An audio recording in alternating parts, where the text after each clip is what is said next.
bloodletting activity.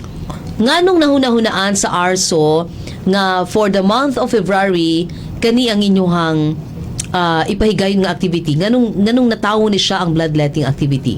Tams. Kuan ma'am, last year we had our strategic planning for ARSO sa first and second semester activities.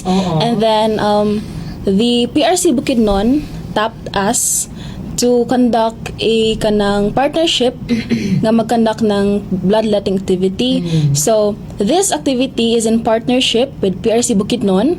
PRC? Bukidnon. PRC means Philippine Red Cross. Philippine Red Bukidnon Cross. chapter, which located at Malaybalay City. Malaybalay. And then, in partnership with the student organization as well, VKVLV, the Fraternity of VetMed.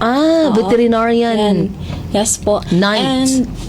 And ano po, we have also the CMU AAI or the Alumni Association. Yes po. So this activity is a 2-day activity, and we really wanted to have this kanang bloodletting because me myself is a Red Cross din, so That's why volunteer. yes, a volunteer po sa Red Si Cross. Prime as well. Yes po. So kanang kami ni Kuya Prime is kanang ana jud mi kanang very close when it comes to kanang yung kanang handling this kind of activity, because kanang dili siya first time ra sad sa muang nag-handle sad mi.